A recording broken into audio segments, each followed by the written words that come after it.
Perkenalkan, nama saya Firas Fauziah, mahasiswa pendidikan IPS A angkatan 2017. Video ini saya buat untuk memenuhi salah satu tugas dari mata kuliah simulasi pembelajaran, yang mana diampu oleh Prof. Kokom Komalasari dan Budiana Nur Anggreni. Pada kesempatan kali ini, video ini akan membahas mengenai langkah-langkah model pembelajaran picture-in-picture. Apa sih model pembelajaran picture-in-picture itu?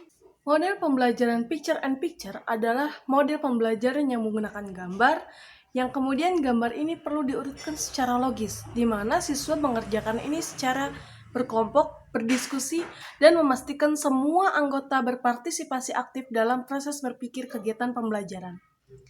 Untuk menjelaskan langkah-langkah kegiatan pembelajaran picture-in-picture, saya akan membaginya menjadi 3 bagian, dengan masing-masing waktu. Pendahuluan 10 menit, kegiatan inti 60 menit, dan penutup sebanyak 10 menit.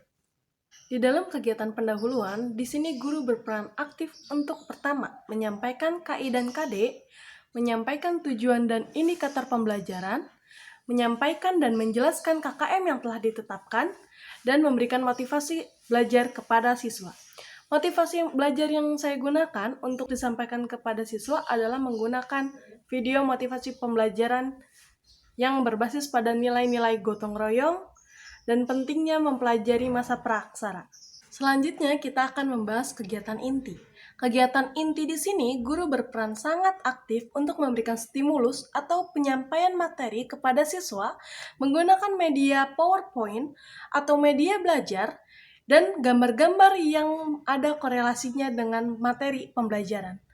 Pada video kali ini, saya akan fokus pada materi pembelajaran mengenai masa praaksara, dan media yang saya gunakan adalah PowerPoint dan tentu gambar-gambar yang berkorelasi dengan masa praaksara. Contohnya seperti ini. Kemudian, apa sih masa praaksara itu? Masa praaksara adalah masa di mana manusia belum mengenal tulisan, dan berakhir pada manusia sudah mengenal tulisan. Masa praaksara terbagi menjadi 3 periodisasi. Pertama, ada secara geologis, arkeologis, dan perkembangan kehidupan. Pada periodisasi secara geologis, terbagi lagi menjadi 4. Ada arkaikum, paleozoikum, mesozoikum, dan neozoikum. Sedangkan periodisasi secara arkeologis terbagi menjadi 2, zaman batu dan zaman perunggu. Dan ada masa perkembangan kehidupan, yaitu terbagi menjadi 3. Berburu dan mengumpulkan makanan, bercocok tanam, dan masa perundagian. Nah, sedikitnya di sini saya akan menjelaskan kehidupan masa praaksara yang terbagi berdasarkan arkeologis. Secara arkeologis terbagi menjadi 2, ada zaman batu dan zaman logam. Zaman batu terbagi lagi menjadi pertama, paleolitikum, mesolitikum, neolitikum, dan megalitikum.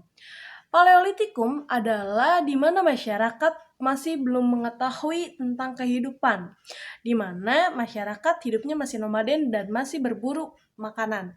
Alat-alatnya pun masih berupa batuan yang kasar. Kemudian ada pada masa Mesolitikum. Mesolitikum di sini di mana masyarakat pada saat itu sudah mengetahui gua, yang mana gua ini dijadikan tempat berlindung dari cuaca panas, cuaca ekstrim, dan binatang yang buas. Nah, pada zaman Neolitikum, masyarakat sudah mulai kehidupannya menetap dan tidak nomaden. Kehidupannya pun sudah mulai naik dari mulai berburu menjadi bercocok tanam. Alat-alatnya pun sudah lebih bagus dan sudah lebih berkembang. Nah, kemudian ada zaman megalitikum. Zaman megalitikum di sini adalah ketika masyarakat sudah mulai percaya kepada sebuah kepercayaan. Mereka menyembah pada roh nenek moyang. Nah, segitu aja dari materi yang saya sampaikan mengenai masa praaksara. Kemudian langkah apa ya yang harus dilakukan oleh guru? Nah, setelah selesai menjelaskan materi atau memberikan stimulus kepada siswa, di sini guru memperkenankan siswa untuk bertanya apapun kepada guru. Kemudian, siswa bisa mendapatkan informasi dari buku sumber. Sumber yang saya gunakan ini adalah buku dari pemerintah. Nah, Setelah guru memberikan pertanyaan dan jawaban dengan siswa, guru memberikan instruksi kepada siswa untuk membagi 5 kelompok. Di sini saya akan membagi siswa saya menjadi 5 kelompok, di mana perwakilan kelompok yang tadi itu perlu mengambil amplop. Nah, amplopnya seperti ini. Yang terdapat dalam amplop ini pertama adalah instruksi, kedua ciri-ciri, dan gambar-gambar peninggalan dari masa periodisasi secara arkeologis. Nah, instruksinya adalah pertama, terdapat ciri-ciri. Ciri-cirinya adalah sebagai berikut.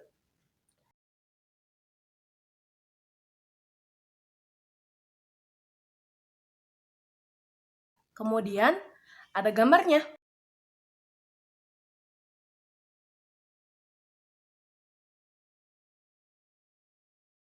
Nah, ciri-ciri ini dan gambar ini perlu dicocokkan dalam bentuk tabel. Contoh tabel yang akan saya sampaikan dan akan saya tuliskan di dalam karton adalah seperti ini. Nah, di sini terdapat ada kolom nomor, ciri-ciri, nama zaman, nama peninggalan, dan contoh peninggalan.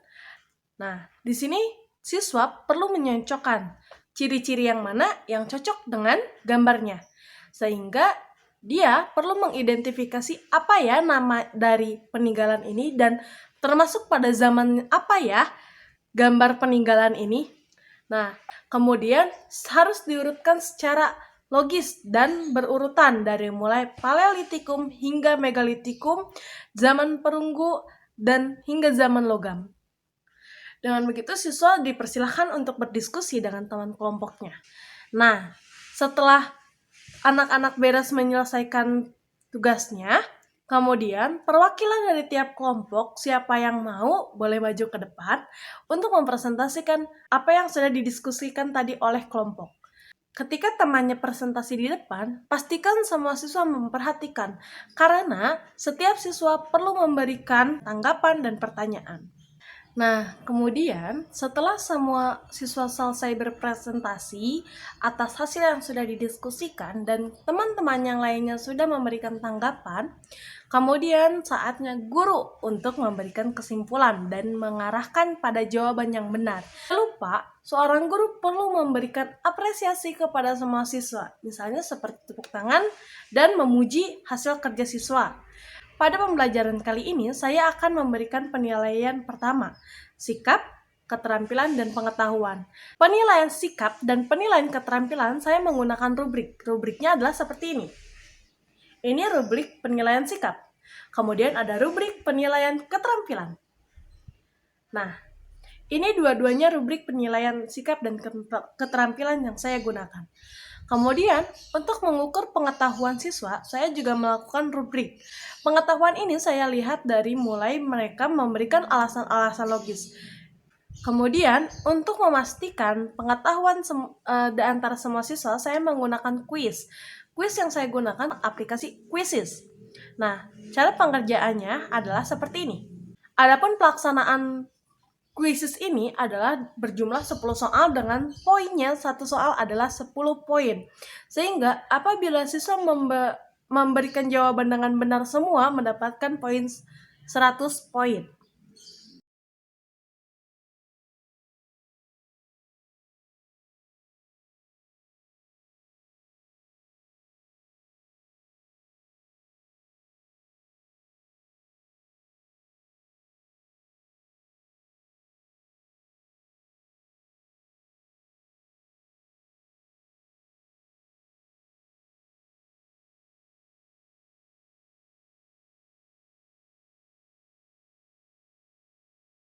Kemudian ada kegiatan terakhir yaitu kegiatan penutup di mana guru memberikan kesimpulan dan refleksi atas materi yang telah disampaikan. Juga memberikan kesempatan kepada siswa yang akan bertanya kepada guru. Setelah itu, kelas pembelajaran masa praaksara telah selesai. Saya Firas Fauzia, itu saja yang bisa saya sampaikan. Mohon maaf apabila banyak kesalahan. Wassalamualaikum warahmatullahi wabarakatuh.